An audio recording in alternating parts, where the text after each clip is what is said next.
Neurological assessment. So we're going to start with cranial nerve 1, which is the olfactory.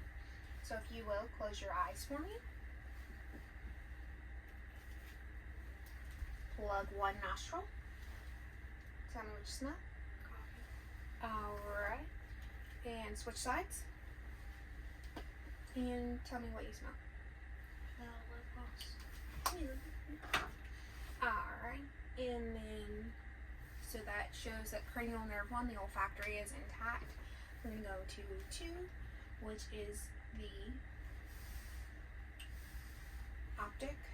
So we would have her do a eye exam. I don't have a chart here, but typically you stay 8 to 10 feet away from it. You'll cover one eye, read the lowest line you can, switch eyes, read the lowest line you can, and that tells you your visual acuity. And then we would go into checking her peripheral vision. So if you will, cover one eye for me. And tell me when you see my finger. There.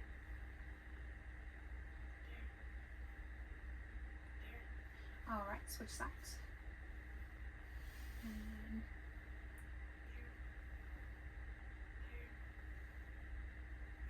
a little bit louder. Go ahead and cover that one eye. And tell me when you see the movement. There. There. There. And switch sides. There. There. And there. Alright. And then that shows that cranial nerve 2, the optic, is intact. Cranial nerve 3, 4, and 5 are checked together. So, if you would follow my pen with just your eyes.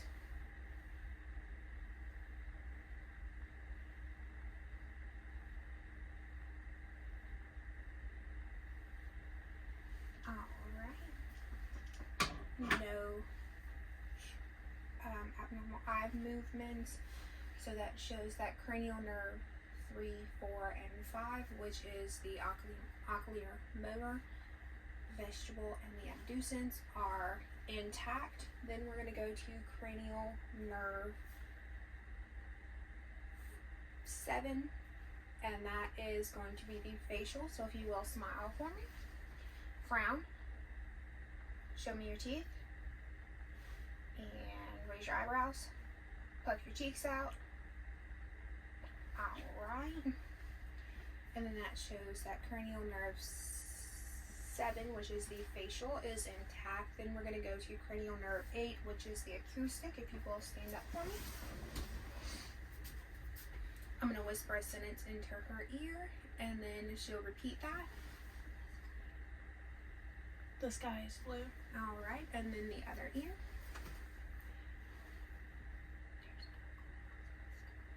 There's no clouds in the sky. Alright, and then you would do your tuning fork, which you would typically hold the very end of it, hit it on your hand, and then place it here and ask if they can hear it in both ears. And if they can, your hearing is good. And then the other test, if you look straight forward for me, you'll take and you'll hit it, and then you'll place it on the mastoid bone, and when they no longer can hear it, you would switch it to their ear until they couldn't hear it anymore. And then that would show, with all negatives on that, it would show that there is the acoustic cranial nerve is intact, which is cranial nerve 8. Cranial nerve 9 and 10, the glossopharyngeal and the vagus are checked together.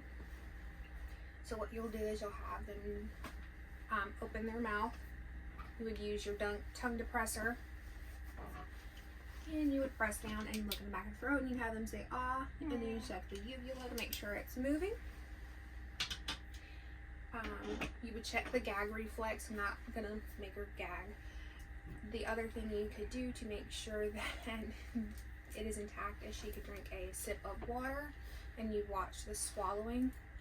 So cranial nerve 9 and 10, the glossopharyngeal and the vagus are intact. Cranial nerve 11 was checked in the in the musculoskeletal system. And then cranial nerve 12, which is the hypoglossal, is the tongue. So you'll have them stick out their tongue. You'll look at it, make sure it's midline. And then you will have them say light, tight, and dynamite. Light, tight, and dynamite. Cranial nerve 12 is intact, which is the hypoglossal. So then we'll go into her motor cerebral. So yeah, next system.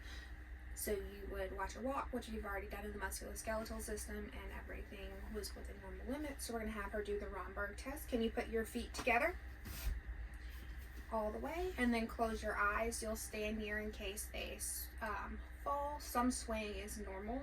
They'll do this for about 20 seconds.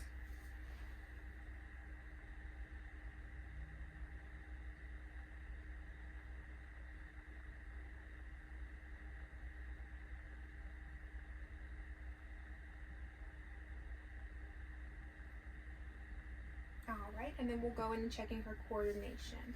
Balance is intact. You'll sit down for me. Arms out and one finger to your nose and then other with your eyes open. Do that just a few times. Alright, now close your eyes and do that. A little bit faster. Alright, next we're going to have you touch each finger to your thumb. Start out slow and then speed up. Alright, next test, you're going to put your hands on your thighs and flip them over. And keep doing that and then speed up. Alright, and then we're going to go into coordination. She is coordinated. There's no abnormalities in her coordination. Then we're going to go into her sensory system. So we're going to check light, sharp versus dull. This is sharp, and this is dull. Alright, close your eyes for me, and you'll just tell me sharp or dull. Dull. Dull. Sharp. Sharp. Sharp. Dull. Dull. Sharp. Sharp. Dull. Alright, and then the last thing we're going to check is her, not the last thing, one of the next things we're going to check is her ability to recognize items in her hand. So if you will, close your eyes and hold out your hand. And can you tell me what that is? Paperclip. Alright. And then the other hand. Paperclip. Alright.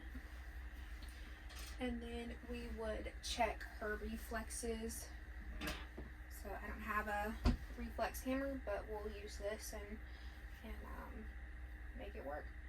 So we'll have her bend up so I can find that tendon and then just relax. And then I would hit my thumb and then you watch for a movement of her arm. +2 is acceptable. So you do the brachial and then you'll do the patella tendon and then the Achilles, and for all of that you're watching for movement. And that's it.